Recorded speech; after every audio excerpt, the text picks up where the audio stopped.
probably the hundreds we've made, throughout 10 minutes of our life. We ask Him to forgive us.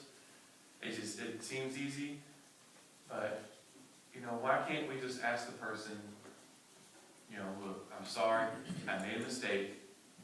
Will you forgive me? And I can tell you, a lot of times, they might say, I don't want to speak to you right now. Leave me alone and go away. But the best thing is to do, just try. Don't get on their nerves so much where you just keep harassing them every 5 minutes. But just try. And a lot of times when you make that effort, good comes from it. 1 John 4, 7, 1 John 4, 7, and 21 and more. Dear friends, let us love one another, for love comes from God. Everyone who loves has been born of God and knows God. And He has given us this command. Whoever loves God must also love his brother.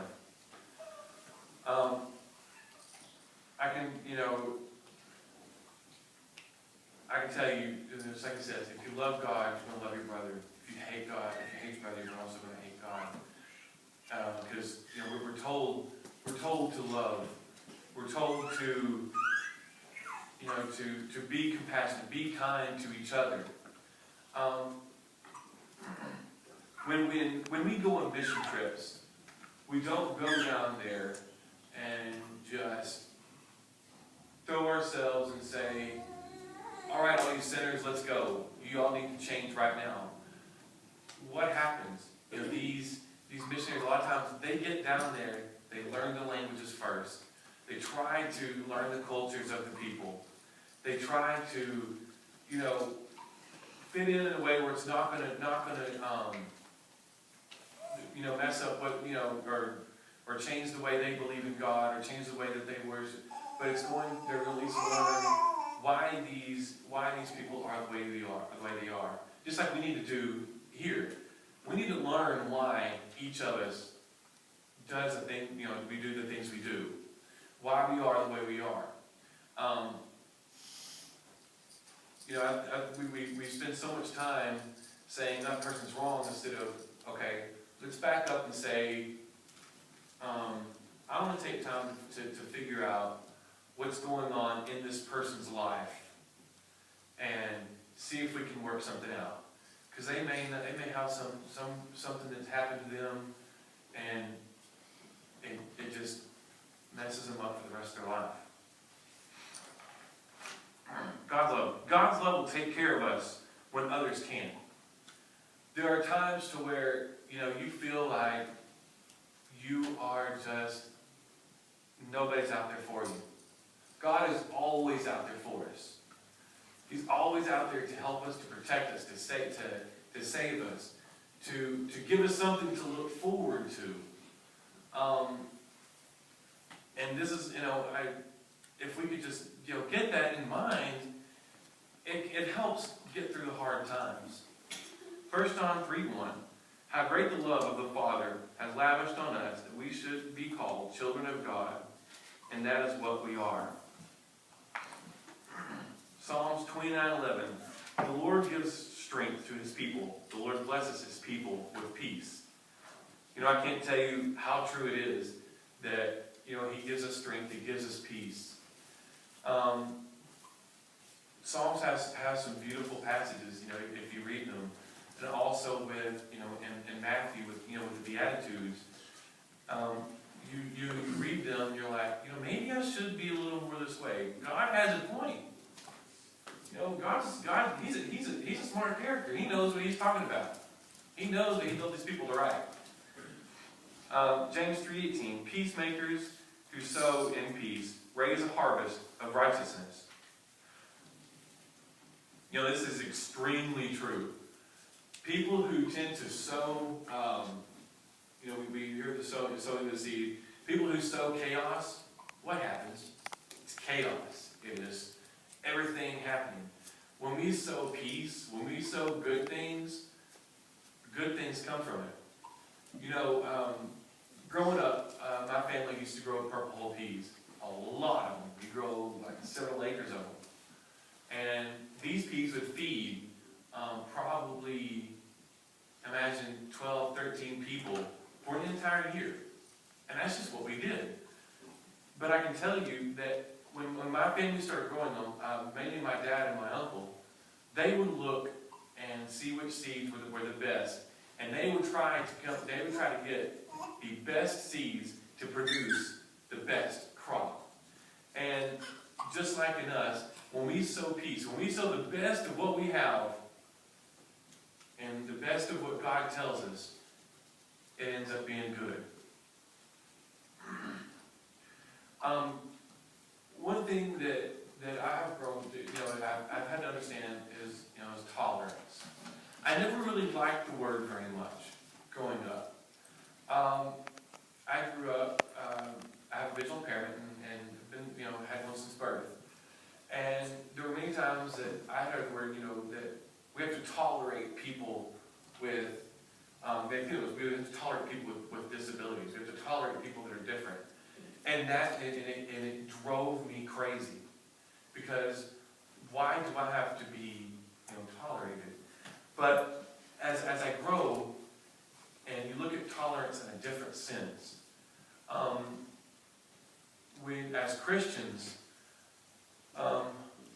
we look at tolerate as like, we understand that not everybody is the same, but we want to bring everybody together.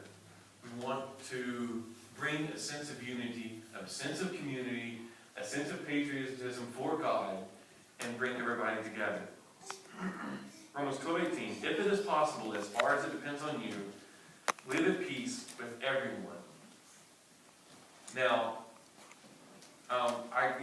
you can tell on earth that this isn't always happening. Are we always at peace with everyone? No. We get in fights, we get mad, we throw fits, but it'd be nice if we could just live at peace with everyone. And I can say fights will happen. Struggles are going to happen.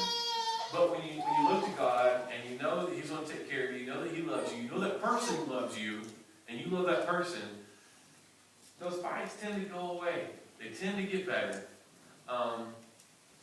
They tend to just work themselves out.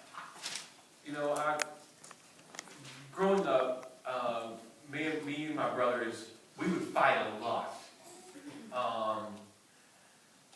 And it wasn't out of normal for somebody to be hurt at least a few times a week. I remember my mom's got a new couch, and sometimes we'd fight for, just because we were playing around. And we broke the couch. She wasn't very happy. We lived with that couch for like another 12 years. But, fighting is going to happen. It's how you resolve that argument. It's when you resolve that argument. Do you resolve the argument 20 years later, or do you try to do it as soon as possible?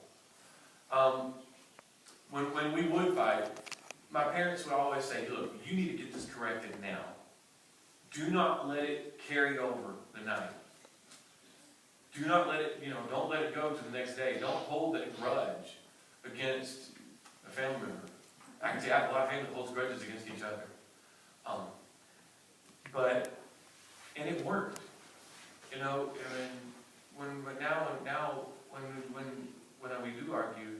When I do argue, I try not to let it go past the night.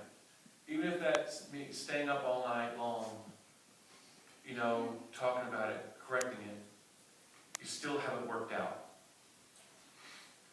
Romans 12:18, if it is possible, as far as it depends on, live at peace with everyone. Colossians 3:15, let the peace of Christ rule in your hearts. Since members as one body, you are called to peace. There it is again. We're told to be one, to show loyalty to one, to show our devotion to one.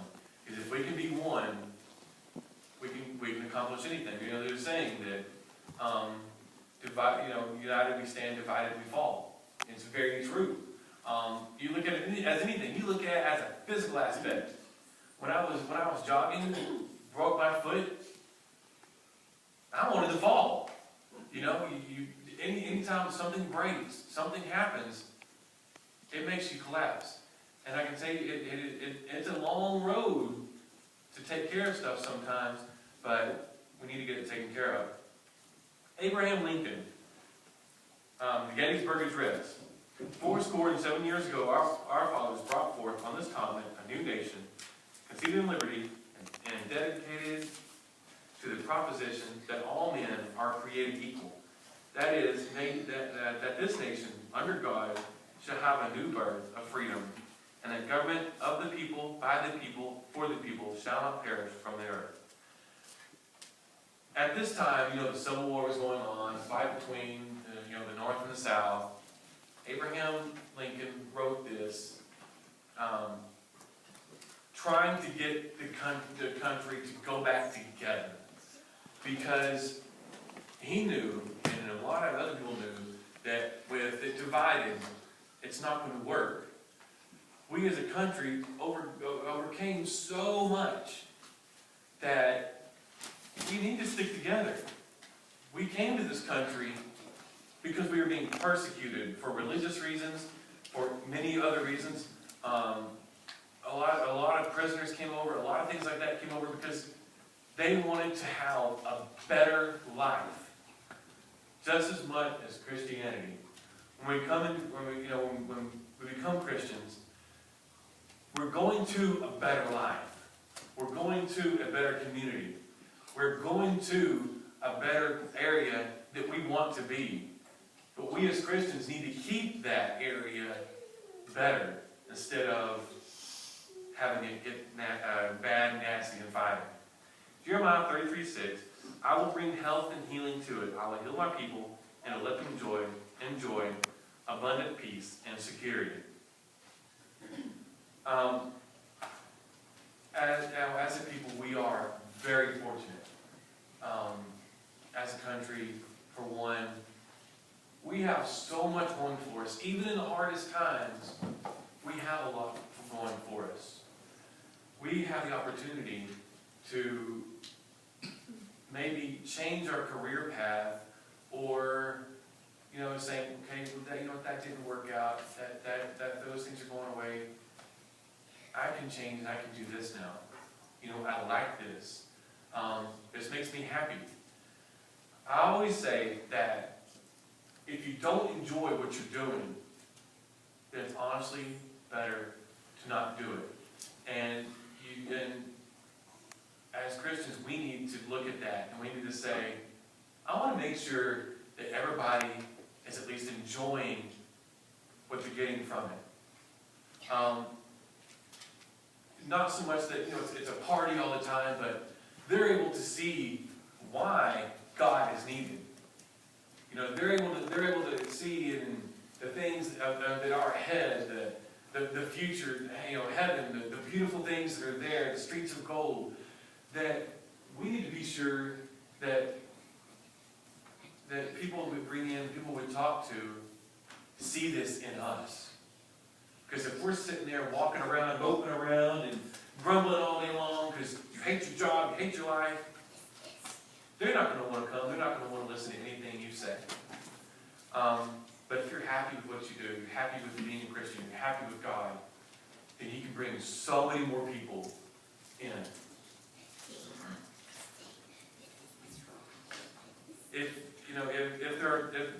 Right now, there are times to where it's hard. If things are going hard, you need to talk to somebody. Give them a call. Say, look, I need to talk. Come up front. As we stand and sing the song, and how somebody pray for you. Prayer works.